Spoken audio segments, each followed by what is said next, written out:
चला जाएगा। ठीक है, चलिए नेक्स्ट हम देखते हैं इसके अंदर में। तो अगर आप लोगों को अब स्पेरिकल रिफ्रैक्शन के बारे में पता चल गया, तो अब हम बात करते हैं लेंसेज को लेके, वेरी वेरी इंपॉर्टेंट टॉपिक। तो लेंस जब हम शुरू करेंगे तो आप लोगों ने अपने स्कूल लेवल पे बहुत अच्छे से पढ़ रखा होगा इनके बारे में कि भाई हमारे पास में जो लेंस होते हैं इनको लेंस ही क्यों बोला जाता है, पहली चीज तो ये। और लेंस किसको बोलेंगे हम, तो लेंस भाई उनको बोलेंगे हम जिसके अंदर में कम से कम एक हमारे पास में क्या होना चाहिए, एक स्पेरिकल सरफेस होना चाहिए रिफ्रैक्शन के लिए। जैसे मैं बात करूं इसके अंदर में कि रिफ्रैक्शन की जब भी हम बात करेंगे, तो जब भी लेंसेज की बात करेंगे तो आप लोगों ने इसके बारे में पढ़ रखा होगा। ये मेरे पास में क्या होगा, एक लेंस के रूप में काम करूंगा, क्योंकि इसके अंदर में दो हमारे पास में जो स्पेरिकल सरफेसेस आ गए। क्या मैं आप लोगों से ये पूछूं कि ये मेरे पास में क्या स्पेरिकल जो यहां पर मैंने जो दिया है आप लोगों को, क्या ये लेंस होगा? आंसर इज यस, ये भी हमारे पास में लेंस होगा। मैं आप लोगों से ये पूछूं कि ये मेरे पास में क्या ये मेरे पास में एक लेंस होगा? आंसर इज यस, ये भी मेरे पास में एक लेंस होगा। क्यों? क्योंकि यहां पर एक स्पेरिकल सरफेस ये है, यहां पर एक स्पेरिकल सरफेस ये है। लेकिन आप लोगों के दिमाग में ये आ रहा होगा कि अरे ये तो बीच में तो इसकी विड्थ बहुत ज्यादा हो गई है। बिल्कुल इसी चीज को हम अवॉइड करने के लिए जब यहां पर हम पढ़ते हैं फिजिक्स के अंदर में कुछ आइडियल केसेस के बारे में बात करते हैं, तो हम इस जो इनके बीच की विड्थ होती है इसको बिल्कुल छोटा करके पढ़ते हैं। यानी कि हमें पढ़ना होता है थिन लेंसेज के बारे में बात करनी होती है। तो आप लोगों को समझ में आया होगा कि भाई जब भी हम लेंसेज की बात करेंगे तो सारे हमारे पास में थिन लेंसेज होंगे, यानी कि जिसके अंदर में कम से कम एक स्पेरिकल सरफेस हमारे पास में गिवन हो। क्या क्या इनके नाम्स होते हैं वो सब आप लोगों को जब सीट मिलेगी तो उसके अंदर में आप लोग देख सकते हैं। बाकी सीट जो है भाई टेलीग्राम चैनल है उसके अंदर में आप लोगों को शेयर कर दी जाएगी। ठीक है, जैसे आज ये कंप्लीट होगा हमारा जो चैप्टर होगा रे ऑप्टिक्स, आज यहाँ पर कंप्लीट हो जाएगा, तो वीडियो की लेंथ में भी थोड़ी सी आज ज्यादा जा सकती है, तो आप इसको पेशेंस के साथ में देखते रहिए, क्योंकि अभी जो आने वाली है ना बहुत इंपॉर्टेंट चीज आने वाली है। ठीक है, आप इसको स्किप मत करना यहाँ से। चलो अब मैं बात कर लेता हूँ कि ये मेरे पास में बताओ ये किस तरह का मिरर होगा। तो यहां पर आपने बताया कि एक तो मेरे पास में किस तरह का कॉन्वेक्स मिरर दिख रहा है, यानी कि बल्जिंग सरफेस बाहर दिख रहा है, और अंदर सॉरी मिरर नहीं कॉन्वेक्स सरफेस दिख रहा है, और अंदर में मेरे पास में प्लेन सरफेस दिख रहा है। तो आप इसको क्या बोलेंगे, आप इसको बोल सकते हैं प्लेनो कॉन्वेक्स। क्या बोल सकते हैं भाई, प्लेनो कॉन्वेक्स के नाम से भी जान सकते हैं। ठीक है, उसी तरह से ये छोटी छोटी चीजें हैं, ज्यादा इस पर टाइम अब खराब नहीं करेंगे। ये क्या होगा, प्लेनो कॉनकेव हो जाएगा। फिर मैं बात करूं आप लोगों से कि एक ये हो गया और एक मेरे पास में ये रिफ्लेक्टिंग सरफेस हो गया। तो अब बताओ इसको क्या बोलेंगे। तो देखो एक तो इसके अंदर में क्या मेरे पास में कॉनकेव मिरर होगा और सॉरी कॉनकेव सरफेस होगा, और एक को मैं कॉन्वेक्स सरफेस यहां पर कंसीडरेशन में लेके चलेंगे। तो आप यहां पे कह सकते हैं कि ये कॉम्बिनेशन है किसका, कॉनकेव कॉन्वेक्सो, यानी कि कॉन्वेक्सो कॉनकेव बोल सकते हैं या कॉनकेव कॉन्वेक्सो, जो भी आप लोगों को सुटेबल लगे, यानी कि दोनों का कॉम्बिनेशन है, कॉनकेव का भी और कॉन्वेक्स का भी इसके अंदर में कॉम्बिनेशन चलता है। ठीक है, चलिए अब इसको शुरुआत करते हैं कि क्या क्या हमारे लेंसेज के अंदर में क्या क्या हमारे मेन पॉइंट्स होते हैं और कैसे इनको स्टडी की जाती है। चलो भाई अब मैं शुरुआत करता हूं इसको लेके कि मान लो मेरे पास में दो स्पेरिकल सरफेसेस है। भाई ये मेरे पास में एक स्पेरिकल सरफेस हो गया जिसका रेडियस है r1, ध्यान से सुनना इस पॉइंट को। ये मेरे पास में एक स्पेरिकल सरफेस है जिसका रेडियस है r1। अभी मैं इनको चेंज भी करूंगा। और दूसरा मेरे पास में जो सरफेस है इसका जो रेडियस है वो मेरे पास में r2 हो गया। अब इन दोनों को मैं क्या करता हूं, कंबाइन कर देता हूं, और दोनों को कंबाइन करने के बाद में ये बन गया भाई मेरे पास में ऐसे। ठीक है, अभी भी इसका रेडियस क्या रहा होगा, ये मेरे पास में r1 है, और ये मेरे पास में जो सरफेस है इसका रेडियस क्या रहा होगा, r2 रहा होगा। ठीक है, तो अब देखो थोड़ा सा इसके अंदर में मैं चेंज क्या करूंगा, ये बीच वाला जो हिस्सा है ना इसको मैं काट लेता हूं भाई। ये बीच वाला हिस्सा मैंने यहां से काट लिया, और अब आप लोग को यहां पे दिख रहा होगा कि ये कहीं ना कहीं कैसी सरफेस बन रहा है, एक सरफेस बना रहा है कैसा, कॉन्वेक्स लेंस के जैसा। ठीक है, दोनों साइड में क्या बल्जिंग सरफेसेस बने हुए हैं, तो आप कहेंगे कि मेरे पास में जो लेंस बनेगा ये कौन सा बनेगा, कॉन्वेक्स लेंस यहां पर बनने वाला है। तो यहां पर आप लोग थोड़ा सा भाई इसके अंदर में चेंज कर लेना कि ये जो सरफेस होगा ना इसको मैं इसका रेडियस r2 मान लेता हूं और इसका r1 मान लेता हूं, तो थोड़ा इजी रहेगा। बाकी कोई दिक्कत नहीं इसके अंदर में, आप r2 इसको मान लो या r1 इसको मान लो, कोई इसके अंदर में बड़ा इशू नहीं है। क्योंकि पहला सरफेस हमारी जो हम यूज करते हैं ना, नॉर्मल हमारा ट्रेंड ये होता है कि हमारी जो आदत है वो लेफ्ट टू राइट चलाने की है। जैसे आप रे डालेंगे तो हमेशा क्या करेंगे, ऐसे बनाएंगे हर टाइम पे, और यहां से रे इस डायरेक्शन में डालेंगे। तो पहले ये सरफेस इंटरफेस होगा ना, तो आपके दिमाग में ये रहता है कि ये 1 है ये 2 है। तो भाई चलो आप लोग को वही चीज यहां पर मैं डिफाइन कर देता हूं कि पहला जो सरफेस आएगा, जो चीज यहां पर मैं बताना चाह रहा था, ये r1 है, ये मेरे पास में r1 है, और ये मेरे पास में क्या होगा दूसरा, इसको मैं r2 मान लेता हूं, क्योंकि मैंने n की वैल्यू जो है वो चेंज कर दी है, मेरे पास में r1 था। ठीक है, अब ये बताओ कि जो पहला सरफेस आ रहा मेरे पास में उसका जो सेंटर ऑफ कर्वेचर कहां होगा, इस डायरेक्शन में होगा। यानी कि पहला जो सरफेस इसके अंदर में मिला उसका सेंटर ऑफ कर्वेचर इस डायरेक्शन में होगा, और दूसरा जो सरफेस मिला है मेरे पास में ये वाला, इसका सेंटर ऑफ कर्वेचर क्या होगा, इस डायरेक्शन में होगा। यानी कि आप बोल सकते हैं कि इसका सेंटर ऑफ कर्वेचर इस डायरेक्शन में होने वाला है। ओके, अगर यहां पर कोई भी पॉइंट मान लो मैं, तो इसका जो सेंटर ऑफ कर्वेचर अगर बात करें पहले वाले का, तो पहले वाले का सेंटर ऑफ कर्वेचर कहीं यहां पर होगा भाई, ये C1 हो गया। दूसरे वाले का जो सेंटर ऑफ कर्वेचर होगा वो इसी लाइन को मैं मीट करवाता हुआ यहां पर ले आऊं, तो इस पॉइंट पर होगा, ये C2 होगा। तो ये जो लाइन है ना इन दोनों की, यानी कि ये मेरे पास में बीच में एक पॉइंट होगा जहां से हमें सारी कैलकुलेशन लेनी होती है, जिसको आप अलग अलग नाम से जानते हैं, या तो पोल के नाम से जान लो इसको, या फिर इसको ऑप्टिकल सेंटर के नाम से जान लो। ये जनरल जैसे हमने मिरर के बारे में पढ़ा था ना, बिल्कुल सेम टू सेम है, सारी चीजें वो रहेंगी, थोड़ा बहुत इनके अंदर में चेंज आता चला जाता है, बस फॉर्मूला इनके चेंज होंगे, बाकी रिफ्रैक्शन इसके अंदर में होने वाला है, क्योंकि रिफ्रैक्टिंग सर्फेसेस यहां पर है। ऑप्टिकल सेंटर के नाम से आप जानेंगे। तो जो भी हमारे पास में रे है, जो सेंटर ऑफ कर्वेचर, दोनों हमारे पास में स्फेरिकल सर्फेसेस हैं, उनके सेंटर ऑफ कर्वेचर और पोल को आपस में मीट करवाने से बनती है, तो इसको क्या बोला जाता है, इसको हम बोलते हैं ऑप्टिकल एक्सिस के नाम से जानते हैं, ऑप्टिकल एक्सिस के नाम से जानते हैं, या फिर आप लोगों ने कहीं पर पढ़ा होगा इसको प्रिंसिपल एक्सिस के नाम से भी आप इसको जानते हैं। तो दोनों नाम इसके क्या हमारे पास में बिल्कुल सही है, प्रिंसिपल एक्सिस और हमारे पास में ऑप्टिकल एक्सिस भी आप अगर इसको बोलोगे तो बिल्कुल सही है। ठीक है, चलो इसके अंदर में एक बहुत इंपॉर्टेंट चीज हम बात कर लेते हैं इसके। तो ये आप लोगों को भाई समझ में आ गया होगा कि क्या क्या चीजें हमें इसके अंदर में देखनी होगी, बेसिक जो इसकी डेफिनेशन थी आप लोगों को समझ में आ गई, जो बार बार मेरे को यूज करनी है इसके अंदर में। ठीक है, अब इसका जो कंसेप्ट है वो शुरू होता है भाई, आगे जो चीजें पढ़ेंगे उसको शुरुआत करता हूं मैं लेंस मेकर फॉर्मूला को यूज करके। देखिए लेंस मेकर जो फॉर्मूला है ना, जिसकी मैं बात कर रहा था कि ये लेंस कैसे बनेगा, ठीक है ना, क्या इसकी फोकल लेंथ रहेगी, वो सारी चीजें इस फॉर्मूले के थ्रू निकल कर चलती हैं। ठीक है, उसको हम देखते हैं भाई, और बहुत इंपॉर्टेंट फॉर्मूला है ये, तो अच्छे से ध्यान से इस फॉर्मूला को समझ लेना कि भाई किसको क्या मान के चलना है, कैसे हमें हमारा क्वेश्चन जो आता है उसको हम अप्रोच करते हैं हमारे क्वेश्चंस के, उसका सॉल्यूशन निकालने के लिए। ठीक है भाई, और वहां से हम फोकल लेंथ के बारे में भी जानकारी लेंगे, बहुत सारी चीजें इसके बारे में पढ़नी पड़ेंगी अपने को। ठीक है, चलिए मैं बात करता हूं इसको लेके कि मान लो मेरे पास में ये एक स्फेरिकल सरफेस है और ये दूसरा मेरे पास में स्फेरिकल सरफेस आ गया। अब आप सबको पता होगा कि भाई कॉन्वेक्स लेंस है, छोटी मोटी चीजें मैं यहां पर आप लोग को नहीं बताऊंगा। ये मेरे पास में क्या हो गई है, ये मेरे पास में इसका ऑप्टिकल सेंटर हो गया, जिसको आप ओ बोल सकते हैं। दूसरा यहां पर कहीं, सॉरी इसको आप ओ बोल लो, इसको कोई भी नाम दे सकते हैं। यहां पर मेरे पास में ऑब्जेक्ट रखा हुआ है, ओ डैश बोल दो। ठीक है, यहां पर मेरे पास में इसकी इमेज बनने वाली है, आप इसको आई बोल दो। ठीक है, यहां पर मेरे पास में कोई रे गई होगी, पहला जो सरफेस आया होगा इसका, तो यहां पर कहीं ना कहीं ये क्या करेगी, इसका जो रेडियस ऑफ कर्वेचर यहां पर रहा होगा तो वहां पर जाएगी ये, फिर क्या करेगी, डेविएट होगी, फिर यहां पर इसके अंदर में क्या होने वाला है, इसका नॉर्मल कहां रहेगा, इस डायरेक्शन में रहेगा। तो यहां पर आप इसको देखेंगे कि ये इसका सेंटर ऑफ कर्वेचर यहां कहीं रहा होगा। छोटी छोटी चीजें हैं ये, यहां पर आप देखेंगे कि ये जो रे होगी कहीं यहां पर जाकर इसके ऊपर में मिल जानी है। ठीक है, ये ज्यादा इसके अंदर में नहीं, हम जब इसकी और डेप्थ में स्टडी करेंगे तो वहां पर आप लोगों को समझ में आ जाएगी। यानी कुल मिला के मैं सिंपल अगर आप लोगों को भाषा में बोलना चाहूं तो आप लोग इस डायग्राम को ऐसे भी पढ़ते होंगे कि भाई ठीक है, ये मेरे पास में हो गया एक स्फेरिकल लेंस, यहां रे जाएगी और यहां से ये इस डायरेक्शन में चलेगी। सिंपल ये चीज आप लोग पढ़ते हुए आए। चलो ये ऑब्जेक्ट हो गई है, ये इमेज हो गई है, और यहां पर ध्यान रखना है आप लोग को, ये मेरे पास में म्यू एल है, यानी कि म्यू एल है, या फिर जो रिफ्रैक्टिव इंडेक्स है, यहां पर सिर्फ मैं म्यू यूज करूंगा आप लोगों के लिए। यहां पर जब क्वेश्चन आते हैं ना, वहां पर म्यू के नाम से इसके अंदर में लेंस मेकर फॉर्मूला के अंदर में आप लोग को मिलते हैं। बात वो ये है कि मैं यहां पर भी उसकी किसकी बात कर रहा हूं, उसके रिफ्रैक्टिव इंडेक्स की बात कर रहा हूं। और बाहर का जो मेरे पास में यहां पर गिवन है, बाहर वाले का क्या गिवन है, इसका गिवन है मेरे पास में म्यू एस गिवन है, और क्योंकि इसके बाहर लेंस के बाहर भी मेरे पास में क्या है, म्यू एस गिवन है। क्या है भाई ये म्यू एस, ये मेरे पास में रिफ्रैक्टिव इंडेक्स है। तो इसका जो हमारे पास में जर्नलाइज फॉर्मूला आता है ना, जिसको हम लेंस मेकर फॉर्मूला के नाम से जानते हैं, तो बिल्कुल भाई वो आप लोग को ध्यान रख लेना कि पहला जो लेंस है मेरे पास में, इसका जो रेडियस ऑफ कर्वेचर होगा, जिसको क्या मान के चलना है आप लोग को, हमेशा R1 मान के चलना है।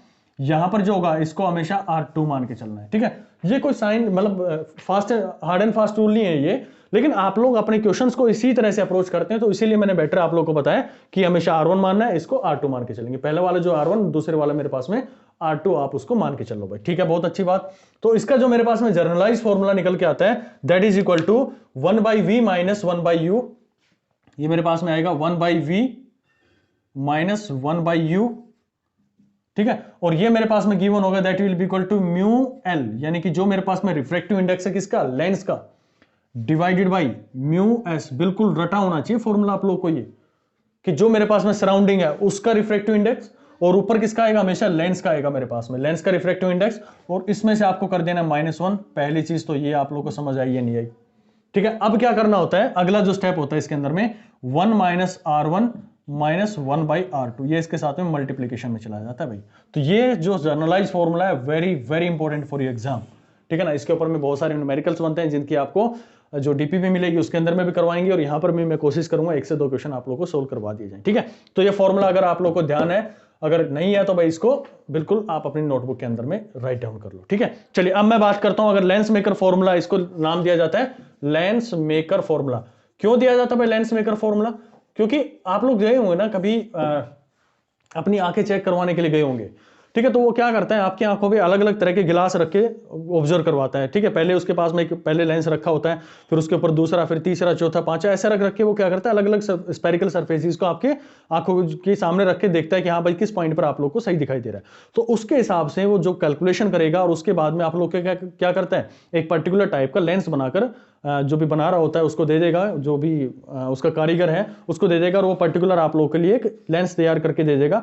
तो वही वो लेंस तैयार करके देने का मतलब है कि उसकी पर्टिकुलर फोकल लेंथ हमें निकालनी होती है। तो जो पर्टिकुलर फोकल लेंथ निकालनी होती है ना, अगर वो हमें निकालनी आ जाए तो उसके लिए ये सारा फॉर्मूला उसके थ्रू चलना पड़ेगा कि भाई मुझे क्या, मेरे पास में लेंस का, हमारे पास में रिफ्रैक्टिव इंडेक्स रखना है, क्या मेरे पास में जो मेरे पास में सराउंडिंग है, क्योंकि सराउंडिंग के केवल और केवल ये पॉइंट याद रखना, ये पॉइंट, ये क्वेश्चन बार बार पूछा जाता है कि हाँ फोकल लेंथ का पहले बात कर लेते हैं, उसके बाद में इसको मैं दोबारा से लेकर आता हूं इसके अंदर में, ठीक है। तो फोकल लेंथ की जब मैं बात करता हूं तो लेट अस सपोज कि मेरे पास में फोकल लेंथ, आप लोग क्या बोलते हैं, फोकल लेंथ होती है, सॉरी फोकस जो होता है, कोई भी मेरे पास में एक लेंस है और रे जो है वो इनफाइनाइट कहीं से आ रही है, कहीं से जो पोजीशन ऑफ रेज है वो कहीं इन्फिनिटी से मेरे पास में आ रही है, और जब रिफ्लेक्ट होके रिफ्रैक्ट होके ये कहां कर रही है, एक पर्टिकुलर पॉइंट पर मीट कर जाए, जिसको हम क्या बोलते हैं, फोकस के नाम से जानते हैं। यही चीज आप लोगों ने बोली है, यानी कि इसकी जो इमेज बनने वाली है वो कहां पर बनने वाली है, ये मेरे पास में वी पोजीशन पर बनने वाली है, और जो ऑब्जेक्ट है वो कहां से आ रही होगी, उसकी जो रेडिएशन है वो यू यानी कि इन्फिनिटी से आ रही होगी, माइनस इन्फिनिटी से, क्योंकि यहां पर ऑप्टिकल सेंटर है, इससे हमें इस डायरेक्शन में सारी कैलकुलेशन लेकर चलनी पड़ती है, ठीक है। अब देखो इसकी बहुत खूबसूरत कहानी यहां पर मैं बताता हूं आप लोगों को, और इस फॉर्मूले का क्या बेहतरीन तरीके से यहां पर हम यूज करेंगे। वी बताओ मेरे को कहां बन रही है, वी बन रहा है मेरे पास में 1/f पर बन रहा है, यानी उसके फोकस पर बन रहा है, ठीक है। और मेरे पास में जो इमेज यानी कि जो ऑब्जेक्ट आ रही है, ऑब्जेक्ट की रेडिएशन कहां से है, माइनस इन्फिनिटी से है, तो माइनस इन्फिनिटी लिख दिया भाई मैंने।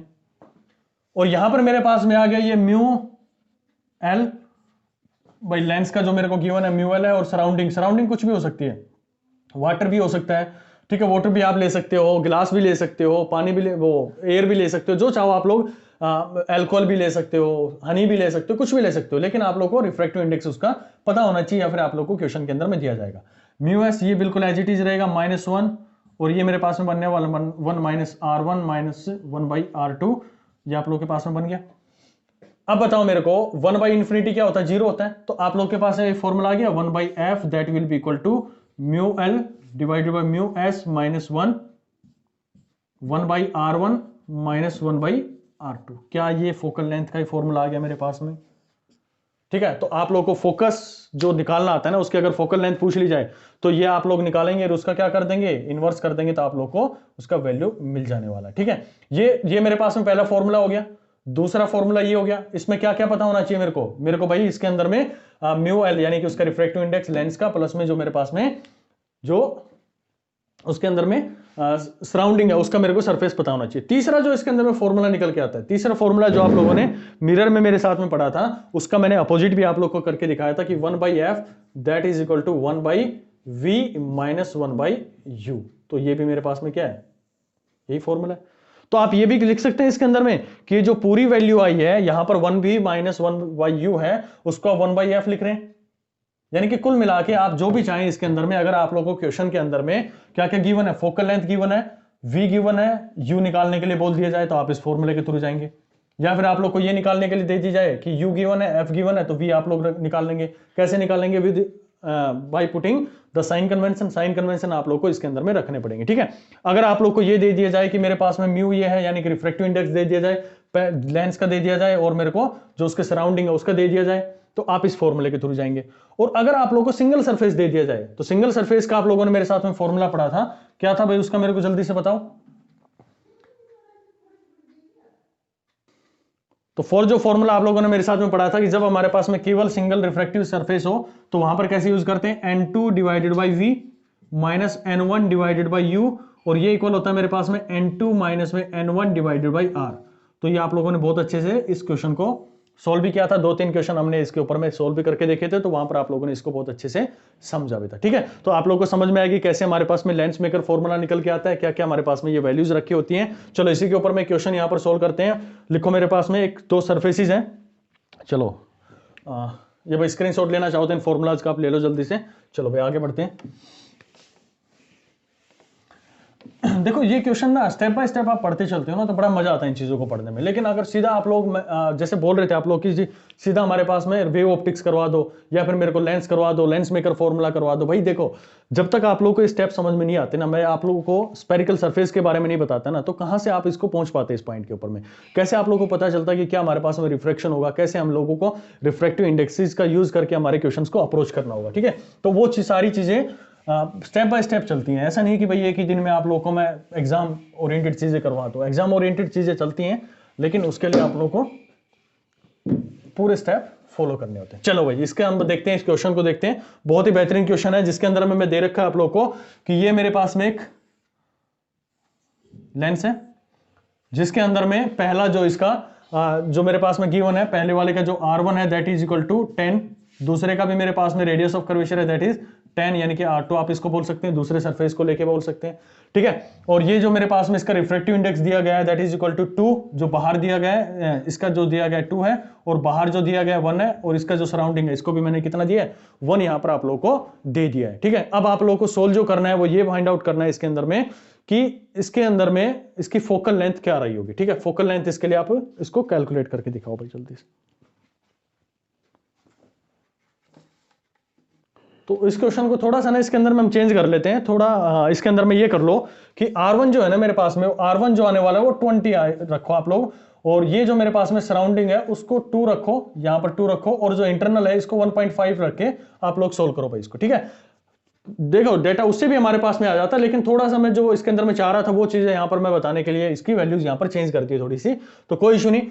बिल्कुल हम फॉर्मूले के ऊपर में लगाएंगे। फॉर्मूला जो आप लोगों ने पढ़ा है अभी जस्ट, क्या पढ़ा है कि फोकल लेंथ आप निकालने के लिए क्या है 1/f that is equal to क्या हमारे पास में रखनी इसकी वैल्यूज को, that is equal to mu L divided by mu S, यानी कि उसको जो सराउंडिंग है -1। इसके ऊपर पता है क्वेश्चन कैसे पूछता है, वही पूछेगा कि लेंस है मेरे पास में, उस लेंस को मैंने पानी के अंदर में डिप कर दिया, तो बताओ उसकी नई फोकल लेंथ क्या हो गई है। ठीक है, या फिर मिरर का केस दे देगा, मिरर को मैंने उसके अंदर में रख दिया, तो बताओ उसकी क्या फोकल लेंथ रही होगी। तो इन दोनों के बीच में अभी डिफरेंशिएट करके बताऊंगा कि कभी भी मिरर की फोकल लेंथ बाहर की सराउंडिंग पे डिपेंड नहीं करती है, लेकिन जो हमारे पास में लेंस होता है उसकी जो फोकल लेंथ होती है वो हमेशा और हमेशा डिपेंड करती है किसके ऊपर में, उसके सराउंडिंग के ऊपर में। ठीक है, चलो इसी क्वेश्चन को करते हैं और आगे देखेंगे इसके अंदर में। तो 1/R1 माइनस 1/R2 आप लोग को रखना है भाई, कोई दिक्कत नहीं आनी चाहिए इसके अंदर में। चलो 1/f आप लोगों ने रखा, साइन कन्वेंशन के साथ में सारी वैल्यूज रखनी है। म्यू एल लेंस की कितनी है 1.5, सराउंडिंग का कितना है 2 माइनस 1 1/R1। देखो अब R1 मेरे को निकालना है, ये कहीं ऑप्टिकल सेंटर रहा होगा इसका, और ये जो मेरे को इंसिडेंट करवानी है वो इस डायरेक्शन में हमेशा करवानी पड़ेंगी मेरे को।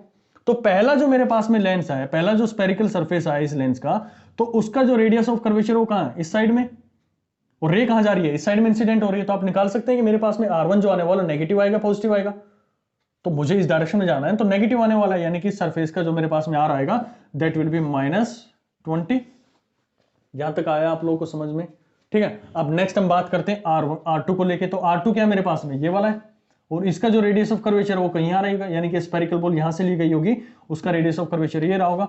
अगर ये आपको साइन कन्वेंशन आ गया तो ये मेरे पास में +10 ही रहने वाला है, क्योंकि उसी डायरेक्शन में इंसिडेंट रे है और उसी डायरेक्शन में मैंने इसको लिया है। देखो इंसिडेंट हमेशा इसके फ्रंट से लिया जाता है, तो ये जो डायरेक्शन है ना उसी को आप स्पेसिफाई करके यहां पर यूज कर सकते हो। अंदर क्या उसके अंदर में चेंज हो रहा है उससे आप लोगों को मतलब नहीं होना चाहिए जब आपको कैलकुलेशन लेते हो। तो 1/10 रखा आप लोगों ने, और जब ये वैल्यू आप लोग कैलकुलेट करेंगे then you will get the answer. Focal length आपको जो मिलने वाली है, पूरा इसको सोल्व करना भाई, आपको मिलेगा 80/3। 80/3 आप लोग को यहां पर आंसर मिलने वाला है, यानी इसकी जो फोकल लेंथ है वो मेरे पास में 80/3 आएगी। अच्छा, अभी आप लोगों ने पढ़ा कि भाई R1 आप R2 आपने लोग ले लिया, मैं चलो इसको R मान लेता हूं, इसको भी मैंने R मान लिया, ये R है और ये R' है। अगर मान लो रे मेरी इस डायरेक्शन मैंने इंसिडेंट करवा दी होती, इस डायरेक्शन में इंसिडेंट करवा दी होती तो मेरे को बताओ कि ये R1 ये रहता या फिर ये R1 रहता। ठीक है ना, मैंने कहा था कि जहां पर रे इंसिडेंट हो रही है पहले उसी को हमें क्या करके चलना होता है, R मान के चलना होता है। अब मैंने यहां पर करवाई तो मेरे पास में R पहला ये बन गया R1, दूसरा मैंने निकाला तो ये मेरे पास में R2 बन गया। आप इससे सोल्व करना, और जब इसको सोल्व करोगे ना तो यहां पर भी आप लोगों को मिलेगा कि F जो मेरे पास में वो सेम आ रहा है 80/3 ही आप लोगों को यहां पर मिलने वाला है। ठीक है, तो यानी कि आप लोग ये समझ सकते हैं इस पॉइंट से कि मेरे पास में मैं चाहे रे की कोई भी डायरेक्शन लूं, मेरा जो रेडियस है, जो मेरे पास में फोकल लेंथ आने वाली है वो चेंज नहीं होगी in the case of lens के केस में वो चेंज नहीं होती है। यहां पर भी आप निकालोगे तो भी आपकी 80/3 आ रही है, यहां से रे इंसिडेंट करवाओगे तो भी आपकी 80/3 आ रही है। बस ध्यान ये रखना है कि साइन कन्वेंशन बिल्कुल आप लोगों को सही रखने हैं। साइन कन्वेंशन जैसे यहां पर R1 की वैल्यू मेरे पास में -20 रखी थी, क्यों? क्योंकि R1 जो था मेरे पास में इसको हमने कंसीडर किया था, तो इसको कैलकुलेशन करने के लिए मुझे opposite to the incident ray जाना था, तो यहां पर -2 रखा है। उसी तरह से जब मैं इसको कंसीडर करूंगा तो इसके लिए जो R2 जो मेरे पास में पहले बनी हुई थी, यानी कि इसके लिए अब जो R1 बनने वाला है वो मेरे पास में क्या हो जाएगा, -10 आ जाएगा, क्योंकि रे इंसिडेंट इस साइड में हो रही है और मुझे इस साइड में कैलकुलेशन लेनी है, तो ये जो मेरे पास में है रेडियस है वो मेरे पास में -10 यहां पर बन जाएगा। ठीक है, तो चलो भाई इसी क्वेश्चन के साथ में हमारे पास में क्या होता है, लेंस मेकर फॉर्मूला जो है उसके क्वेश्चन यहाँ पर आप लोग को सीट के अंदर में भी मिल जाएंगे, वहां से भी आप इनको सोल्व करके देख सकते हैं। यहाँ पर करवाने को बहुत सारे क्वेश्चन इसके अंदर में करवाए जा सकते हैं। चलो एक क्वेश्चन और मैं आप लोग को देता हूं कि एक मेरे पास में मिरर है जिसके अंदर मेरे पास में लेंस है और वो है कॉनकेव कॉन्वेक्सो मिरर है, मिरर नहीं लेंस, मिरर इतना हो चुका है कि बार बार दिमाग जबान पे मिरर ही आ जाता है। चलो क्वेश्चन लिखो नेक्स्ट मेरे पास में जो क्वेश्चन है, ये मेरे पास में एक कॉनकेव कॉन्वेक्सो मिरर है जिसके अंदर में पहला जो मेरे पास में गिवन है ये मेरे पास में 80 गिवन है, यानी कि R जो इसका है वो रेडियस है मेरे पास में 80 गिवन है, और यहां पर जो इसका 60 गिवन है। ठीक है, और इंटरनली जो लेंस है इसका जो मेरे पास में गिवन है वो मेरे पास 1.5 है रिफ्रैक्टिव इंडेक्स, और बाहर जो इसका है वो मेरे पास में N2 यानी कि ये मेरे पास बाहर जो इसकी सराउंडिंग है वो 2 गिवन है, और ये भी मेरे पास में 2 गिवन है, क्योंकि दोनों साइड में क्या होगा, सराउंडिंग सेम रखनी है। हाँ, ये जो मेरे पास में ध्यान रखना इस पॉइंट को, जो लेंस मेकर फॉर्मूला है ना वो केवल और केवल तब एप्लीकेबल है, पहली चीज तो मेरे पास में जो लेंस है वो बिल्कुल थिन होना चाहिए, दूसरा वो क्या होना चाहिए कि पैरेक्सियल, जो भी हम लाइन डालेंगे ना इसके ऊपर में जो भी हम रे डालेंगे वो पैरेक्सियल होनी चाहिए। पैरेक्सियल का मतलब होता है कि जो मेरे पास में प्रिंसिपल एक्सिस है उसके बिल्कुल पास में चलनी चाहिए। और तीसरा जो इसके अंदर में ध्यान रखना है कि दोनों साइड में जो लेंस मेरे पास में रखा हुआ है ना उसकी दोनों साइड में मेरे पास में क्या होनी चाहिए, जो मीडियम है वो सेम होना चाहिए, या सराउंडिंग उसकी जो है वो सेम होनी चाहिए, तभी हम इसे अप्लाई कर सकते हैं। चलो भाई इस क्वेश्चन को यहाँ पर शुरू करते हैं। तो फोकल लेंथ आप लोग को निकालने के लिए बोला जा रहा है, तो 1/f फॉर्मूला आप लोग को पता ही है, μl यानी कि 1.5, सराउंडिंग 2 -1। अब सारा खेल किसका रह गया हमारे पास में, साइन कन्वेंशन का। तो साइन कन्वेंशन इसके अंदर में आप रखोगे तो मेरे पास में बताओ पहला जो लेंस है यहाँ का इसका ऑप्टिकल सेंटर होगा, ये कहीं ऑप्टिकल सेंटर है भाई इसका, तो इसका मेरे पास में जो रेडियस ऑफ कर्वेचर है वो इसी डायरेक्शन में बनने वाला है, यानी कि ये कहीं से रे इंसिडेंट होगी तो इसका भी रेडियस ऑफ कर्वेचर कहाँ होगा, इसी डायरेक्शन में होगा। तो यहां पर होगा तो मेरे पास में इसकी वैल्यू आ गई 80 आ गई है, और माइनस में इसका भी जो अंदर वाला इसका भी रेडियस ऑफ कर्वेचर का अंदर की डायरेक्शन में होगा, रे भी इसी डायरेक्शन में इंसिडेंट हो रही है, तो आप बोलेंगे मेरे पास में 60 आ गया। आप इसको पूरा सोल्व करेंगे then you will get the answer -240 centimetre. यहां से आप लोग को क्या मिलने वाला है, जो फोकल लेंथ मिलेगी, जो फोकल लेंथ मिलने वाली दैट विल बी -240 सेंटीमीटर। ठीक है, तो भाई ये आप लोग का क्वेश्चन है। तो आप लोगों ने देखा होगा कि इस मिरर के अंदर में हमारे पास में जो फोकल लेंथ आई वो नेगेटिव आई है, और पिछला जो क्वेश्चन किया था उसके अंदर में हमारे पास में फोकल लेंथ वो क्या आ रही है, पॉजिटिव आ रही है। ठीक है, नॉर्मली आप लोगों ने पढ़ रखा होगा इसके अंदर में, तो हम देख सकते हैं कि अगर मेरे पास में ये लेंस है, ये मेरे पास में कौन सा लेंस है, कॉन्वेक्स लेंस है, तो रे इसके ऊपर में इंसिडेंट हो रही है, तो इसका जो फोकस होने वाला है वो इस पॉइंट के इसी डायरेक्शन में होने वाला है। तो यहां पे मेरे पास में पता चला कि इसकी फोकल लेंथ क्या है, नेगेटिव, पॉजिटिव होती है। ठीक है, दूसरा ये मेरे पास में कॉनकेव लेंस है, तो कॉनकेव लेंस के अंदर में ये मेरे पास ऐसे डाइवर्ट होंगी और इसकी जो फोकस होता है वो इस पॉइंट पर आ जाता है, यानी कि इस डायरेक्शन के लिए मुझे क्या करना पड़ेगा, इस डायरेक्शन जाना पड़ेगा, तो इसकी क्या आ गई मेरे पास में नेगेटिव आ गई है। लेकिन आप लोगों ने अभी थोड़ी देर पहले देखा, जो पिछला मैंने क्वेश्चन आप लोगों को करवाया था उस क्वेश्चन में मैंने क्या किया कि दिया तो मैंने आप लोग को ये मिरर था, सॉरी लेंस था, लेकिन जो इसकी हमारे पास में जो हमारे पास में इसकी फोकल लेंथ आई थी वो क्या आई थी, वो आप लोगों ने 80/3 पॉजिटिव निकाली थी, पॉजिटिव निकाली थी। ठीक है, और जब मैंने ये दूसरा केस दिया आप लोगों को यहाँ पर इसका, तो यहाँ पर आप लोगों ने इसकी क्या निकाली है, यहाँ पर आप लोगों ने इसकी नेगेटिव निकाल के दिखा दी है। ठीक है, तो ये डिपेंड करता है। तो यहां से आप लोग इसका कंक्लूड करके निकाल सकते हैं कि भाई ये सारी चीजें ना जो हमारे पास में फोकल लेंथ है वो इसके अंदर में किस पे डिपेंड करती है, वो डिपेंड करती है कि हमारे पास में ये जो पहले पॉजिटिव और नेगेटिव आप लोग को बताए ना, ये सारे एयर के कंपैरिजन में किए जाते हैं। जब इनकी वैल्यूज को हम चेंज कर देते हैं, देखो मैंने यहां पर क्या किया, इसका मीडियम जो था मैंने 2 कर दिया यहां पर। इसकी जो सराउंडिंग थी, अगर एयर होती तो मेरे पास में नो डाउट ही क्या था, पॉजिटिव आता। लेकिन इस केस के अंदर में मैंने क्या कर दिया, सराउंडिंग को 2 कर दिया। तो सराउंडिंग 2 होने से आप लोगों ने देख लिया कि उसकी फोकल लेंथ है वो जो कभी पॉजिटिव हुआ करती थी वो क्या हो गई है, नेगेटिव हो गई है। ये फोकल लेंथ कभी उसकी नेगेटिव हुआ करती थी, ये मेरे पास में क्या हो गई है, पॉजिटिव हो गई है। तो यहां से हम कंक्लूड कर सकते हैं कि only and only in the case of spherical lenses the focal length changes with the change in the medium. यानी कि उसकी जो सराउंडिंग है उसको आप चेंज कर देंगे तो उसकी फोकल लेंथ तो कंफर्मली है कि वहां पर क्या हो जानी है, चेंज हो जाती है। ठीक है, तो चलो भाई इसी चीज को अगर आप लोगों को समझ में आ गया तो इसी का थोड़ा सा आगे वर्जन लेते हैं। लास्ट हमारे पास में इसका टॉपिक आता है, उसके बाद में इस पूरे हमारे ऑप्टिक्स, रे ऑप्टिक्स इसको वाइंड अप करेंगे। उसके बाद में सारे आपके न्यूमेरिकल्स आप लोगों को सीट के अंदर में दे दिए जाएंगे जहां से आप उनको सोल्व करेंगे। और फाइनली उनके जितने भी सॉल्यूशंस होंगे आप लोगों को हमारे देवाशीष सर हैं वो आप लोग को वहां पर करवा देंगे। ठीक है ना, आप लोग बहुत अच्छा उनको जो देख रहे होंगे कि काफी बेहतरीन तरीके से जो कंसेप्ट हमारे छूट भी जाते हैं उनको वहां पर कवर करवाने की कोशिश कर रहे हैं। तो आप दोनों जगह पे आप उनको यहाँ पर आप उनकी थ्योरी का देखिएगा और वहां पर जाके उनके सॉल्यूशंस को अगर ऑब्जर्व करेंगे तो आपके सारे कंसेप्ट जितने भी रहे होंगे ऑप्टिक्स को लेके जो कि बहुत इंपॉर्टेंट है आपके एटीसी एग्जाम के लिए, वो सारे वहां पर कवर अप हो जाने। ठीक है, चलिए नेक्स्ट मैं बात करता हूं इसकी लेंस को जो पावर को लेके। ठीक है, लेंस की पावर जो होती है वो बहुत इंपॉर्टेंट होती है। आप किसी डॉक्टर के पास में जाते हैं तो वहां पर क्या देखा जाता है, आपकी आंखों को चेक करते हैं और पावर को देखा जाता है। तो पावर बेसिकली ये होता है कि उसके अंदर में डाइवर्जिंग या फिर कन्वर्जिंग, अभी दो चीज मैंने यहां पर बोल दी, डाइवर्जिंग प्रॉपर्टी और एक मेरे पास में कन्वर्जिंग प्रॉपर्टी मैंने बोल दी है। तो डाइवर्जिंग का मतलब होता है कि ये मेरे पास में रे है, ये कन्वर्जिंग का मतलब है कि ये रे यहां पे गिरी और यहां पर आकर ये मिल गई है। दूसरे के अंदर मैं बात करूं, ये मेरे पास में डाइवर्जिंग का मतलब होता है ये रे आई और यहां से ये ऐसे रिफ्रैक्ट होकर चली गई है। ठीक है, तो ये कितनी इसकी पावर है इसको डाइवर्ज करने की और कितनी पावर इसको कन्वर्ज करने की। तो बेसिकली यहां पर जो टोटल इसको हम निकाला जाता है, तो पावर को निकालने का तरीका ये होता है कि मान लो ये मेरे पास में पहला केस है, इसी केस को मैं थोड़ा सा ये बना दूं कि ये मेरे पास में ऐसा कर दूं मैं, ये मेरे पास में एक कॉन्वेक्स मिरर है, सॉरी कॉन्वेक्स लेंस है और ये रे आई पहले ये क्या कर रही थी, लेट अस सपोज ये 1 मीटर पर मीट कर जा रही थी। अब ये जो आई ये यहां पर 0.5 पर मीट कर गई है।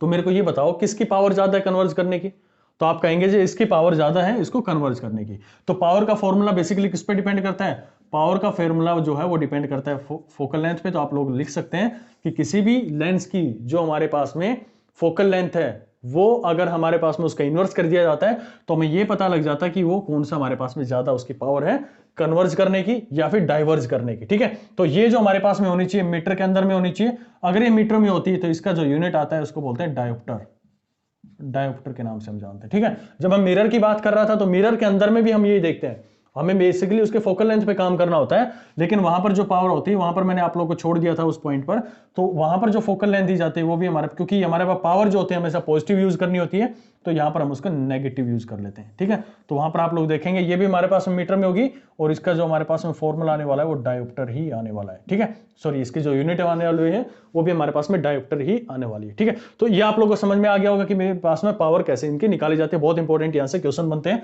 अब नेक्स्ट हम बात करते हैं कॉम्बिनेशन ऑफ लेंसेज को लेके, कॉम्बिनेशन ऑफ लेंसेज को लेके बात करते हैं और उन्हीं के ऊपर में हम उसकी पावर निकालने की कोशिश करेंगे। मान लो मेरे पास में 2 लेंस है, पहली कंडीशन कि मेरे पास में 2 लेंस है बिल्कुल थिन होने चाहिए और दूसरी कंडीशन कि ये एक दूसरे से चिपके होने चाहिए, बिल्कुल एक दूसरे से चिपके होने चाहिए। अगर मान लो इसकी फोकल लेंथ f1 है और इसकी फोकल लेंथ f2 है, इसकी फोकल लेंथ f1 है और इसकी फोकल लेंथ f2 है, तो जो इक्विवेलेंट फोकल लेंथ आएगी that will be equal to, मैं जर्नलाइज कर रहा हूं इसको, तो मेरे पास में इसको इक्विवेलेंट लिख दूं मैं, तो that will be equal to f1 plus में 1/f2।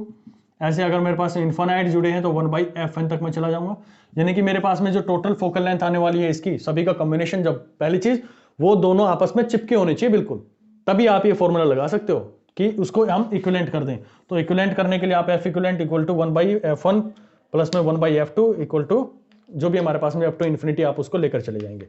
और इसका लेंस का जब हमारे पास में जो कॉम्बिनेशन किया है इसकी पावर निकालने का क्या तरीका होगा, पावर निकालने का तरीका मेरे पास में 1/f इक्विवेलेंट, बिल्कुल यही आप लोग को यहाँ पर यूज करना है और इससे आप लोग के सारे आंसर बनते चले जाएंगे। ठीक है, चलिए भाई मैं यहाँ पर आप लोगों के साथ में इसका कॉम्बिनेशन ऑफ लेंसेज के साथ में इसका जो रिफ्रैक्शन था वो कंप्लीट करता हूं। ठीक है, तो भाई लेंसेज का जितना भी था पोर्शन वो यहाँ पर मैंने कंप्लीट कर दिया है। बाकी आप लोगों को सीट मिलेगी तो उसके अंदर में जो अलग अलग इनकी पोजीशंस बनती हैं वो बिल्कुल जैसे हमने प्लेन मिरर जो हमारे पास में स्पेरिकल मिरर के बारे में बात करी थी उसी से रिलेटेड चीजें होंगी। तो आप उनको ट्राई करना, नहीं आते तो मैं उनको दोबारा से एक वीडियो बनाने की कोशिश करूंगा। तो अब मैं जो बात करने वाला हूं एक बहुत इंपॉर्टेंट टॉपिक यहां पर निकल के आता है जिसको आपने स्कैटरिंग के नाम से जाना था। ठीक है, न्यूमेरिकल पोर्शन वो सारा मैंने यहां पर आपको कवर करवा दिया है और बाकी जो है वो आपको डीपीपी के अंदर में मिल जाएंगे। बाकी हमारे सर जो है वो यहां पर कवर करवा देंगे। ठीक है, चलिए इसको हम देखते हैं। एक बहुत इंपॉर्टेंट टॉपिक है जिसको आपने जाना है स्कैटरिंग के नाम से। देखिए स्कैटरिंग इसका लास्ट टॉपिक होगा हमारी रे ऑप्टिक्स को लेके। इसके बाद में हम वेव ऑप्टिक्स शुरू करेंगे। तो वेव ऑप्टिक्स में बहुत इंपॉर्टेंट टॉपिक्स हमारे पास में आ जाता है, interference, diffraction, polarisation, Newton ring, ये बहुत सारी चीजें आ जाएंगी उसके अंदर में। ठीक है, उसको भी हम कोशिश करेंगे 3 से 4 क्लासेस के अंदर में खत्म करने की, ताकि हमारे जो एग्जाम ओरिएंटेड पॉइंट्स है वो वहां पर आप लोगों को बता दी जाए। देखिए स्कैटरिंग होती क्या है मेरे पास में, मान लो मेरे पास में कोई एक स्पेरिकल बॉल है। ठीक है, कोई भी मेरे पास में ड्रॉपलेट है, मान लो एक कोई मिट्टी का कण है या कुछ और भी चीज है जिसका मेरे पास में जो वॉल्यूम है मान लो v है और इसका जो रेडियस है ये मेरे पास में रेडियस है x। यहां से कोई मेरे पास में एक लाइट है, व्हाइट लाइट है, यहां सन है और सन से क्या हो रही है, व्हाइट लाइट जो इसके पास में आ रही है। जिस व्हाइट लाइट में इसका जो एम्पलीट्यूड है, ये सबने पता होगा कि यहां से जो सरफेस से ये जो दूरी होती है इसको हम एम्पलीट्यूड के नाम से जानते हैं। ठीक है, एम्पलीट्यूड इसका हो गया। तो ये रे क्या करेगी, इस ड्रॉप के ऊपर में आकर गिरेगी भाई, यहां पर गिरेगी। तो जब ये गिरती है इसके ऊपर में तो यहां से क्या होता है, इसका कहीं ना कहीं रिफ्रैक्शन हो जाता है और रिफ्रैक्शन होने के बाद में कुछ हिस्सा क्या होता है इसका ऐसे नीचे की साइड में चला जाता है स्कैटर होके, और कुछ हिस्सा होता है जो बिल्कुल इसका ट्रांसमिट हो जाता है इस डायरेक्शन के अंदर। ठीक है, कुछ तो इसका डेविएट हो गया और कुछ इसका क्या होता है सीधा की सीधा निकल के चला जाता है। ठीक है, तो आप ये मानेंगे कि यहां पर जो रे आ रही है ना, ये रे जो है इसका एम्पलीट्यूड मान लो ए है मेरे पास में। ये जो मेरे पास में रे आ रही है जिसका एम्पलीट्यूड क्या होगा, ए होगा। यानी कि ये जो इसका पहले ए था बड़ा, ये आप छोटा मान लो कि ये इतने एम्पलीट्यूड के साथ में यहां पर आ रही है जिसका ये एम्पलीट्यूड आप लोगों ने दे दिया ए। तो इसका जो हमारे पास में एम्पलीट्यूड की वैल्यू निकाली जाती है, ये एम्पलीट्यूड की वैल्यू होती है मेरे पास में A that is equal to A V divided by R lambda square, ये होती है मेरे पास में। ठीक है, अब हमारे ज्यादा इसके अंदर में ए क्या है वी क्या है इन चक्रों में नहीं पढ़ना होता अपने को सीधा जो हमारे पास में एग्जाम में क्वेश्चंस मिलेंगे वो कैसे मिलेंगे, इसकी वेवलेंथ के ऊपर में मिलेंगे।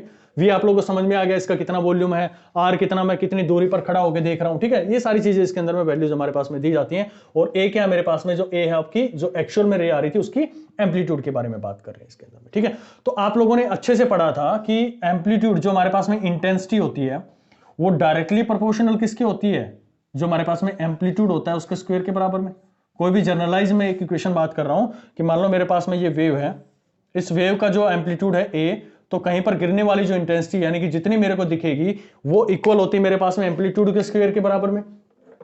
तो यहां से आप देख पा रहे हैं कि जो इस क्वेश्चन के अंदर में, इसके अंदर में ए जो है यानी कि जो मेरी आंखों के अंदर में यहां मैं खड़ा हूं, इसको जो इंटेंसिटी दिखने वाली है, यहां पर जो इंटेंसिटी दिखने वाली है वो मेरे पास में इनवर्सली प्रोपोर्शनल है लैम्डा स्क्वायर के, लैम्डा स्क्वायर के इक्वल है। तो यहां पर आप लिख सकते हैं इसको कि ये मेरे पास में ए स्क्वायर, क्योंकि मेरी आंखों के अंदर में जो आ रही है मैं जिसको देखना चाह रहा हूं वो ए स्क्वायर के इक्वल है। तो यहां पे आप बोलेंगे कि ये मेरे पास में डायरेक्टली प्रोपोर्शनल हो गया 1/4 के। ठीक है, तो यहां से आप लोग देख पा रहे हैं कि मेरे पास में जो स्कैटर्ड होके गई है, जो स्कैटर्ड होके गई है वो डिपेंड कर रही है किस पे, 1/λ4 के ऊपर में। अब विबग्योर जो आप लोग को पढ़ाया जाता है, आप सबको पता है कि व्हाइट लाइट है, व्हाइट लाइट कितने के अंदर में टूटती है, ये विबग्योर के अंदर में होते हैं विबग्योर। ठीक है, ये सबको पता है भाई।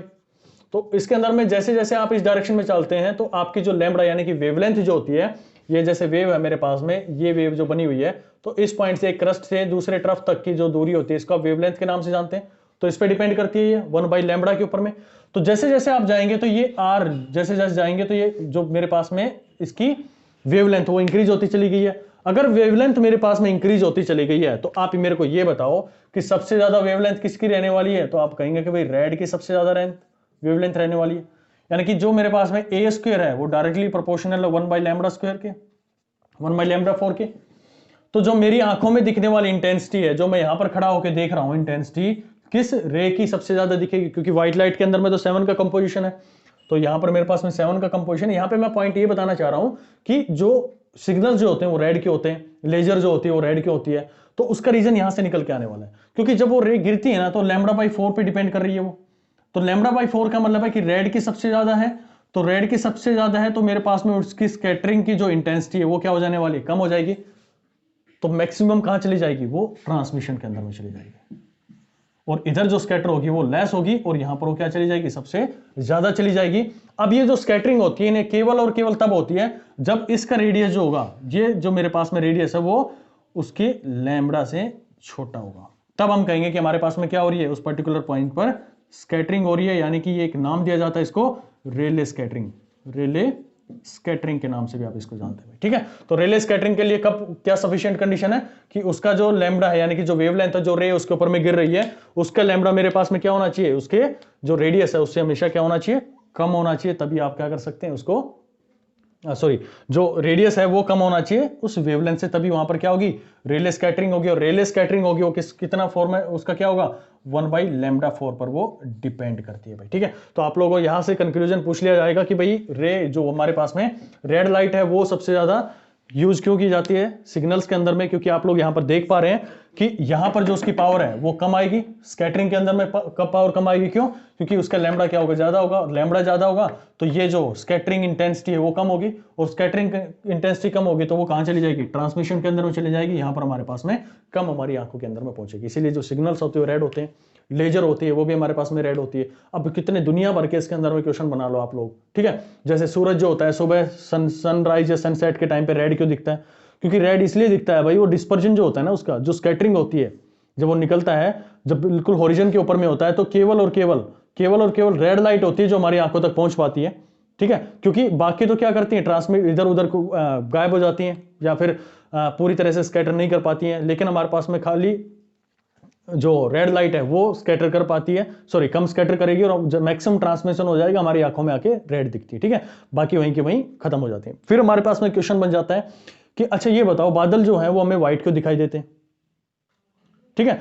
फिर हम बात करें कि कई बार बादल जो हमारे पास में ब्लैक दिखने शुरू हो जाते हैं। फिर हम बात करें कि स्काई जो होता है वो ब्लू क्यों दिखाई देता है। तो ब्लू के अंदर में आप लोग बोल सकते हैं कि ये जो पहले तीन का कॉम्बिनेशन जो होता है ना, इन तीनों का जो कॉम्बिनेशन बन के आता है, विबग्योर का जो हमारे पास वायलेट, इंडिगो और ब्लू, इनका जो रिजल्ट हमारे पास में बन के आता है वो हमारे पास में बन के आता है किस तरह का, ब्लू कलर के। जो आप लोग ब्लू कट आजकल स्पेक्स भी पहनते हैं ना, ब्लू कट यही है कि इन तीनों रेडिएशन को रोक दे देता है, क्योंकि इनकी वेवलेंथ कम होती है लेकिन इनकी फ्रीक्वेंसी जो होती है बहुत हाई होती है, जो हमारी आंखों को डैमेज करती है। इन फ्रीक्वेंसी को रोकने के लिए हम ब्लू कट के जो हमारे पास में या फिर एंटी ग्लेयर जो स्पेक्स होते हैं वो आप लोग पहनते हैं, ठीक है।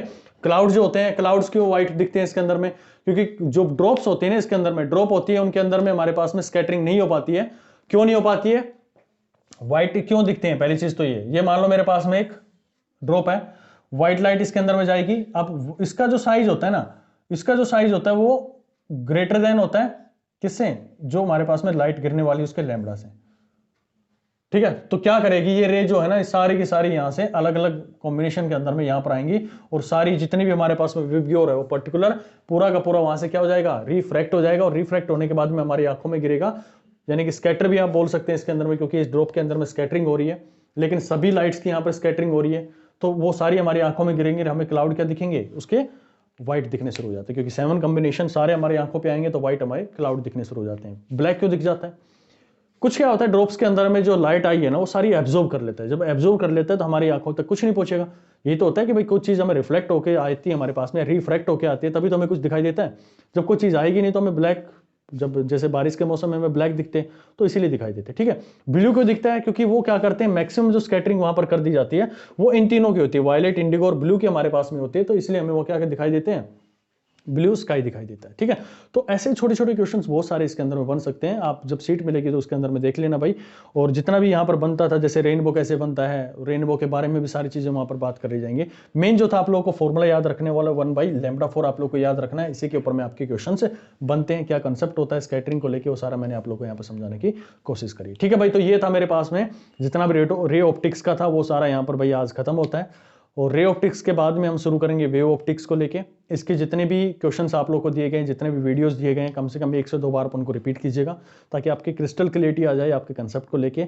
बाकी आप लोग जुड़े हुए हैं तो बहुत अच्छा लग रहा है मेरे को भी कि भाई इतना अच्छा रिस्पॉन्स आप लोगों की तरफ से मेरे को मिल रहा है, तो thank you so much for you all. और भाई जो भी चैनल है हमारा टेलीग्राम चैनल है उसका लिंक नीचे दे दिया गया है, बाकी वहाँ से आप लोग ज्वाइन कर सकते हैं। बाकी मिलते हैं नेक्स्ट क्लास के अंदर में। Thank you so much.